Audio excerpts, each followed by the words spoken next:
Don't ever change for anybody. Don't ever trade your soul. Don't even listen to him. He don't know nothing at all. Try not to get too involved, but really it's breaking my heart. Hey, welcome back to the journey. Before we get started, I would really appreciate if you guys could just give this video a like, give it a dislike, or leave a comment, something so that we can grow the channel. If you watched any of my other videos and you like this type of content and you want to see more and you want to follow my very real, very raw and honest VSG 2023 journey, help me grow the channel, subscribe. But a like goes a long way. Just like it when you come in, just because if you're like me, you did your research about this, or you're currently still doing research about your surgery, and you want some really raw, like really real content, then a like goes a long way, because it really does take a lot to get in front of this camera and share your whole journey and open up your life and throw privacy out the window just to make these videos so that people have a bunch of different perspectives to go to and know what they're getting into. So a little like goes a long way. So with that being said, today is my 5-week post-op. Okay, we have made it 5 whole weeks post-op. And it's like a roller coaster, I guess. My issue is I'm a smarty pants, and so I'm a researcher, and I like to go with the facts. And there's things that having the knowledge about it still, when you're experiencing it, doesn't kind of make it any better. And what I'm talking about is stalling. I was expecting a stall. I was prepared for a stall, ready for all of that. It only makes sense, of course, if you look at it logically. But when you are stalled, having the knowledge and to be expecting it, it really doesn't help how you feel about the number on the scale. It really doesn't. What I will say is, what helps is those non-scale victories, because even though that scale number is not changing, I've been stalled for a while. Even though that number on the scale is not changing, other things are, a lot of things are. You know what I mean? My face is still slimming down. My clothes are still, you know what I mean, getting baggy now. Like stuff that was like, you know, I got my favorite twerk shorts. Now my favorite twerk shorts is baggy, okay? They're a little loose, okay? Not my favorite twerk shorts. Don't that hurt my soul, okay? But there are some non-scale victories. The biggest non-scale victory for me is that I got this surgery because I have severe obstructive sleep apnea. It was affecting me medically. It was affecting my social life. It's affecting my relationships. It was really a problem. The sleep apnea is a nuisance. And for the last, I say 2 weeks or so, no snoring. I've been restless. I've been having restful nights and restful sleep, and I can feel the difference. But the main thing is that snoring is gone, which means enough weight has come off myself for that obstruction to not be obstructing. The obstruction is not obstructing at the moment. So that is one of my biggest non-scale victories today. And baby, I will take it. I will take it. That snoring was a problem. Having the fear of having an aneurysm in my sleep was a problem. Like, it was like giving me anxiety and everything. And now it has subsided. A lot of the symptoms have subsided. And to know that because my journey is just beginning, I'm only 5 weeks in and I'm already seeing progress with my medical issue, that means so much to me, and it's motivation for me to keep going, because I know that if only 30 pounds of weight loss already helped so much, the next 20, the next 30 is going to put the nail in the coffin, and that makes me happy. Okay, so I have a new fear unlocked because a cousin of mine had this surgery years ago. She looks really good. She's given me a lot of useful advice, checks on me a lot.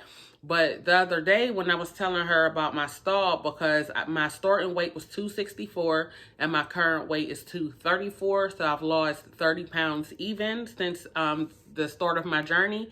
And I told her how I've been stalled at that point. And she told me, well, maybe you've reached your max. Huh? There's a max.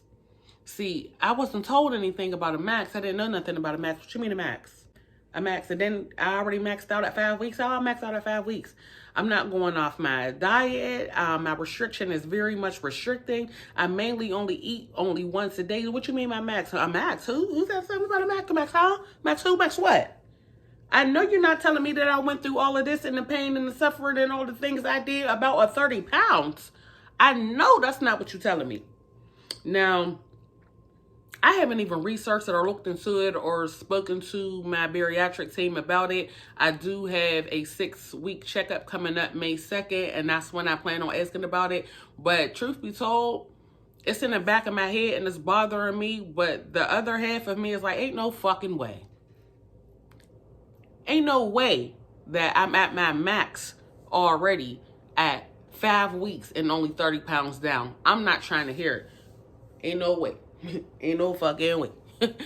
Ain't no way that there's a max. But the fact that she said it is just like nagging at me. I would be lying if I said it's not nagging at me. It's eating me up a little bit. But we're going to push the negative thoughts to the back. But, whoo, child. New fear unlocked. New bariatric fear unlocked for sure.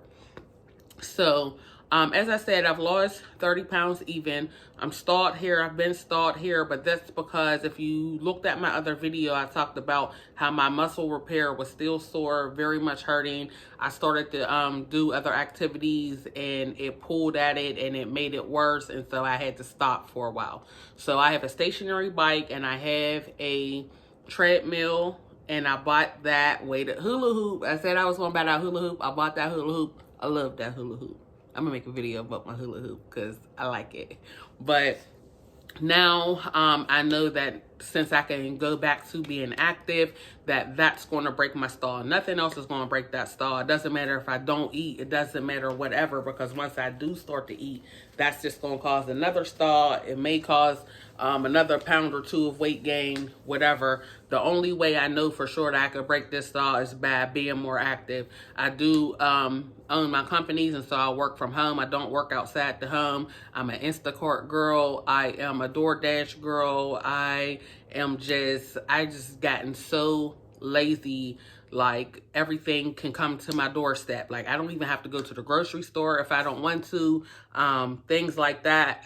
I know that if I start incorporating even those small things back into my routine, that will help just to be more active, go walking up and down the aisles of the grocery store as opposed to just sitting here and getting everything delivered to my house. I already know that I'm just going to start incorporating some of those small things back into my routine to get me more active in association, not in addition to my stationary bike. I do that 30 minutes a day now, or I'll alternate with 30 minutes on the weighted hula hoop, which I love, y'all. It is a workout, okay? You could definitely feel your core being engaged, and it's a leg workout, which I've always had nice muscular legs, but now that even with only 30 pounds off, I'm starting to see that like inner thigh, like where I could be like, I might possibly have some loose skin with some more weight loss. I started to see that. So that's why I do like the weighted hula hoop. You can feel it in your legs. You can feel the burn in your legs. You can feel the burn when you're on your stationary bike. And I can literally notice, because I started working out maybe at day 12, right, at my stationary bike before I went to the birthday party where I pulled something where my muscle repair was, and it sent me backwards. So I can even see a difference from just 30 minutes a day for the last 2 weeks from me, from that loose skin that was starting to loosen up on my thighs. So the slightest amount of activity does help a lot. So I'm back to riding my stationary bike every 30 minutes. Now, why I'm still stalled is I already know. That's what's crazy. I know why I'm stalled. Why I'm stalled is because I still eat at night. Like, I'll go all day without eating and I don't get hungry until night, and then I go to sleep, you know. So that's a part of my problem. Every day I'm so focused on getting in my fluid goals, and I'm so focused on getting my protein goals that I have a 32-ounce container that I fill up with my protein powder, as well as collagen powder that also has protein in it. So one 32-ounce drink has 50 grams of my protein and 32 ounces, which is half of my water intake for the day. So that one drink is like super it's like super important. But I realized the problem is that protein keeps you full, and it keeps you fuller longer. So that's why I can go all day. I wake up anywhere between 7:30 and 8:30 in the morning. I could go all day without eating, like, because I'm drinking that all day. I could go all day without eating. I won't eat until 4:30, 5:30, sometimes 6 o'clock in the evening, because I'm just not hungry. And then once I eat, I'll eat a little something. You know, we can only eat but so much anyway. I'll eat a little something. I've been eating bacon and eggs a lot lately. That's been my go-to. I could eat like one large scrambled egg, half a piece of cheese, and 4 slices of bacon. Like, well, 2 slices. It's just cut in half. So 2 slices of bacon, like 1 scrambled egg. That's been my like super go-to, or a stick of Gouda cheese and some turkey pepperonis. That's what I've been eating mainly. But then when it's around bedtime, I find myself being hungry again, because I ride my stationary bike in the evening, like once I've already eaten and all of that, because I won't ride my bike if I haven't eaten anything, because I did that before and I almost passed out. I did not have enough calories. I did not have enough energy to do that. I overexerted myself with just 30 minutes on that bike.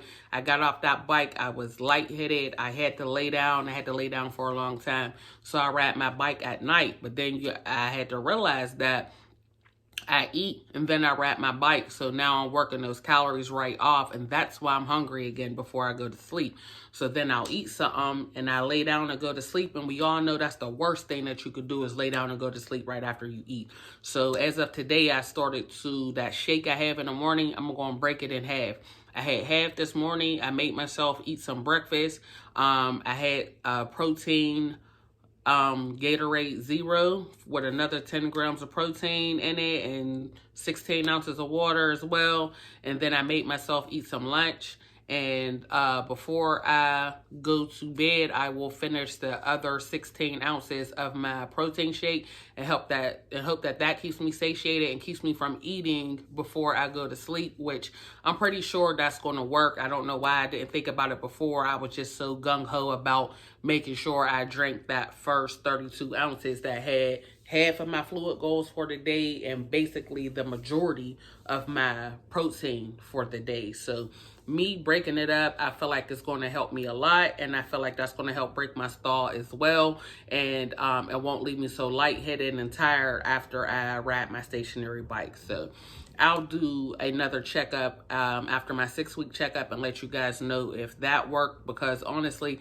I don't see what else is going to break my stall until I can find a way to up my caloric intake and to get in more physical activity, because what else is going to break it? And it's not going to be magic. So that's what I'm going to be implementing in the next week to see how that goes.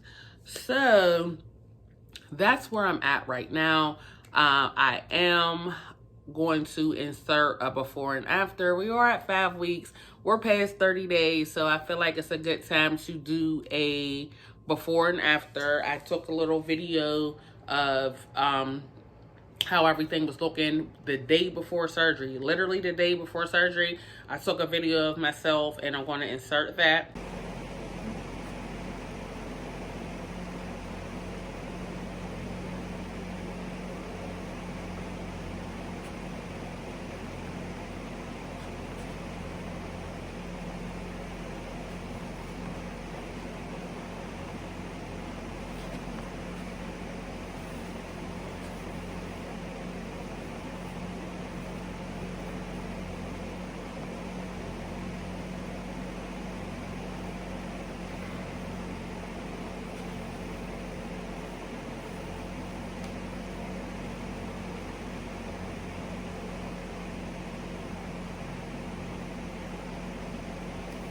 And I also took a video right before I filmed this video of how I look today.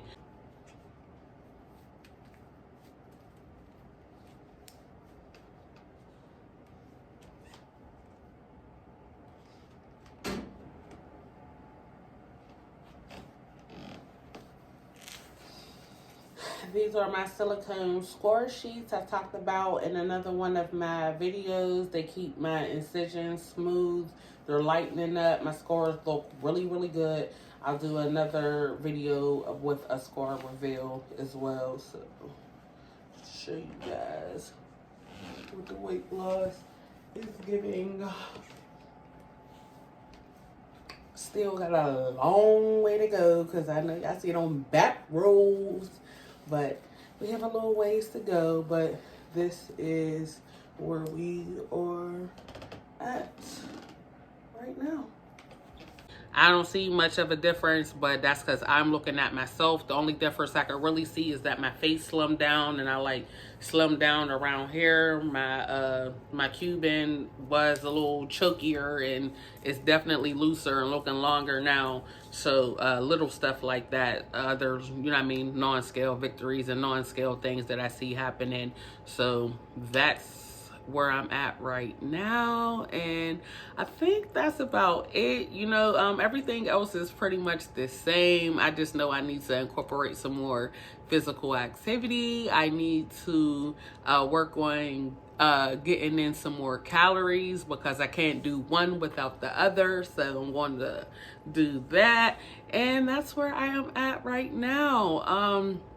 I do still use my silicone score sheets. I'll do a little short about what my scores are looking at. I'll do a little score reveal now that I'm past 30 days in, and we'll go from there. If I missed anything or there's anything you guys want to know, like, just ask, because I really have to just think of video ideas just to keep you guys updated on the journey and what I'm doing, because I have to think that things I think are insignificant or not worth talking about may be the one thing that someone else is looking for information about or needs information about or anything. So if I'm missing anything, let me know. And again, if this is the type of content you want to see, you want to follow the journey, you want to see what's going on, go ahead and subscribe. If not, just a like or a dislike or a comment also goes a long way. I appreciate each and every one of you who watch these videos. I literally take the time out to do it for you guys. So I guess that's it for now, and I'll see you in the next one. Butterfly, you're a butterfly, butterfly, wings spread, just let it fly. Butterfly.